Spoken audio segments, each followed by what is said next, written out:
Hello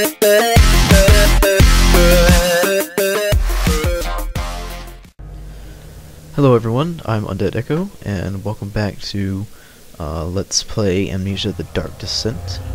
And on the previous episode, we were introduced to our character Daniel, and we read a note that explained that we cannot remember why we're here and what we're doing here, but we do know that we're supposed to be finding and killing a man named Alexander, and that a shadow is following us.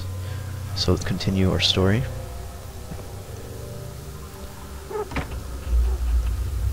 Did that work?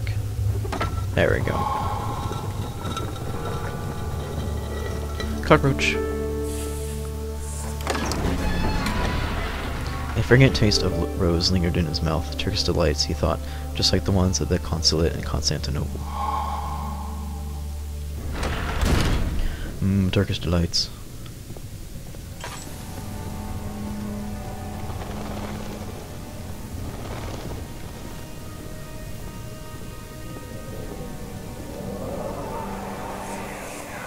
Alexander, is it inside the castle?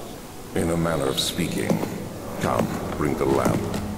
You've been to the refinery, have you not? I don't believe I have. Is it connected to the... what did you call it? The inner sanctum. My most precious chamber, Daniel. And it lies well beyond the refinery. In fact, it lies beneath the very stone of Brennenburg.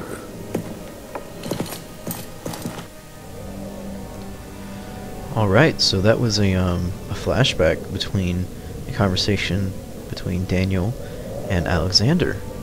So, at one point, Daniel and Alexander were not enemies.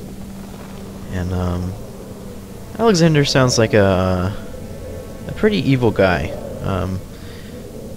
These are rose petals. And this door was highlighted, so let's go check this out. Refinery. Oh, that's great. Daniel also takes notes. We can read them. Some sort of organic tissue blocks the path of the refinery. Can it be dissolved? It is tough and pliant. It can't be torn by hand or tools. Alright, so we're not going this way. Let's keep going. Search around some more. And just to let you guys know, I am playing this at night with headphones on, and it's still scary. Yeah, even after beating this game, it's terrifying. And we haven't even gotten anything yet, but I'm scared to continue. Ooh, tinderbox.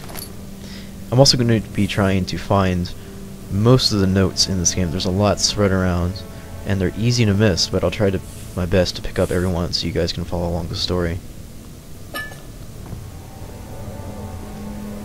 This looks like an entrance. Okay. Not going that way. Frickin' gooey spiderweb stuff. That was a fail throw. Oh well. Stop hissing. Jerks. Let's go... Ooh, spiderweb. Let's go, this way. See what's happening down here. Wine cellar. Laboratory. Let's go to laboratory. The door slammed shut behind him, and he knew he would never again see the old tailor at Berkeley Square, nor the lone soul in London. Seemed appropriate somehow. This room is dark. Also, I hope the brightness is okay. I don't want it to be too bright, but YouTube tends to make videos darker than when they're actually than the way they actually are. So it's hard for me to tell. But this setting should be good, so we should be fine. Uh-oh. What is that?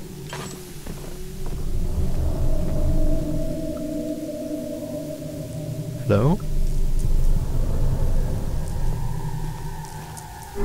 Okay.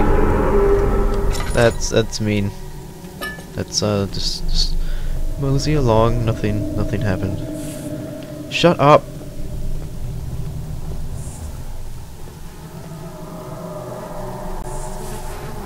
You know, I will squish you, bugs.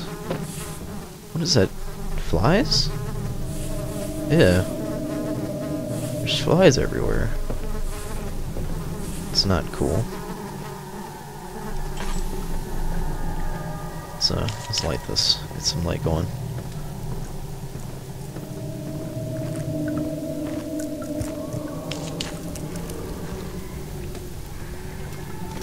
The hell?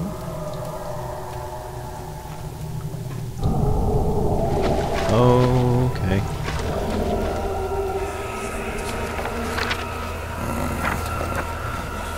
There should be more coop rats.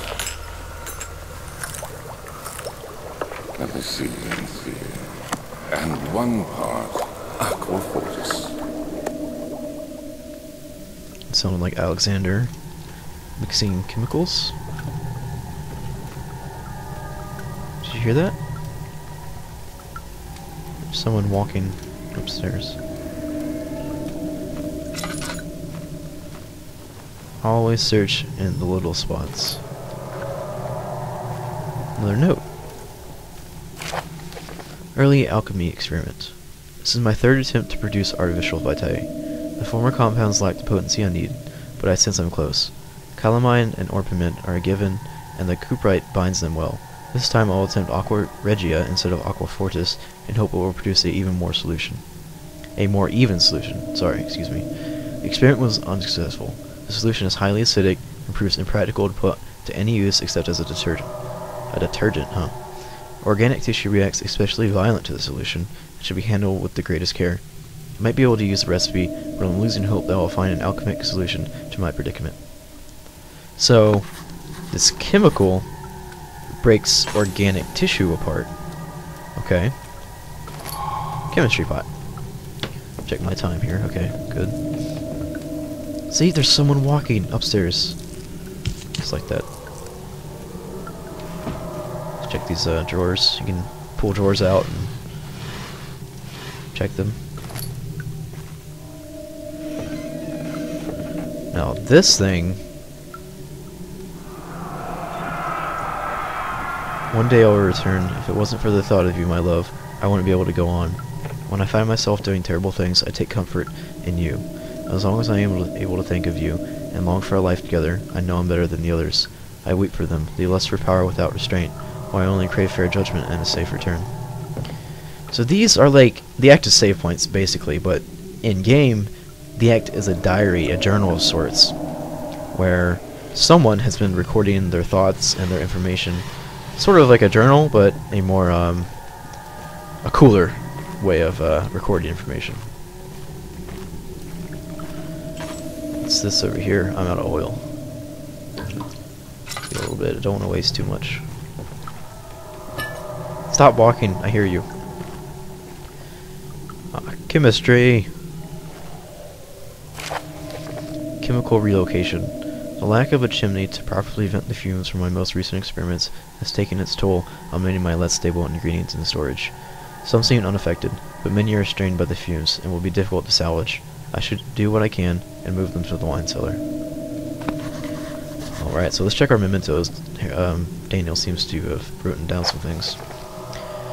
Evidence in the laboratory has revealed the combining four chemicals can create a powerful acid. Chemical ingredients have been moved from the laboratory to the wine cellar. Alright, so the chemicals we need in order to make the substance to destroy the organic tissue is in the wine cellar. So I think we're done here. Let's get a couple more things.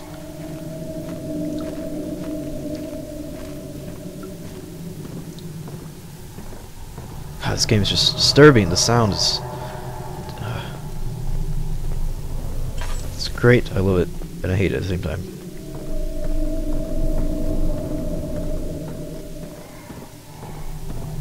There's all kinds of noises going on in this castle.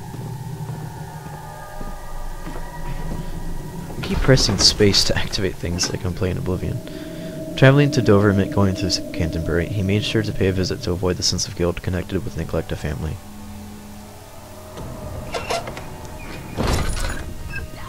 Uh-oh. Oh shit. What is that? There's a woman. Woman screaming for help.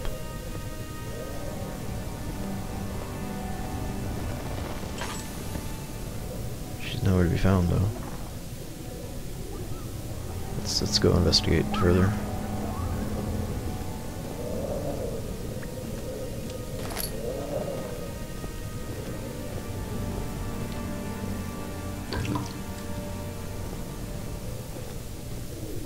Archives.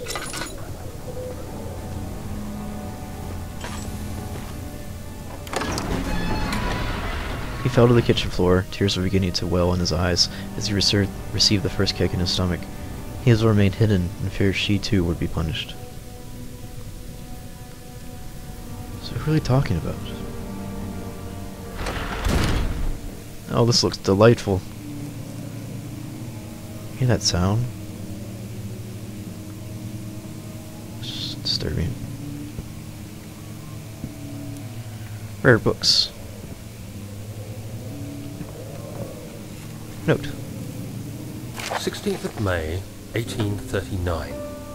The unflinching African sun has continued to plague our expedition, making it impossible to dig until dusk.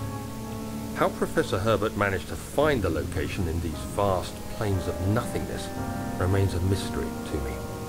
When I asked him about the tomb again, he told me about the legend of Tin Hanan, the mother of us all. An interesting story in its own right, but I can't help feeling there's more. Later that evening, we uncovered a passage beneath the dunes leading to a sand-covered stone structure. The professor was confident it was the tomb we sought and ordered the others to clear the way late into the dark, cold night. Tomorrow, I shall lead the men into the ancient structure, hoping to reach the burial chamber. No matter what the professor is keeping from me, the dig should yield something interesting to take back to London and the British Museum. So we just found a journal entry from ourselves, Daniel. This is, of course, in the past before this event has been transpired. But it should give us a bit more of a clue of what's going on, and I'll keep my eye out for these and continue collecting them. Hope the volume is okay. I apologize if it isn't. It's the reason I turned on subtitles though. And running out of time, so thank you for watching part 2, and I'll see you back here in part 3.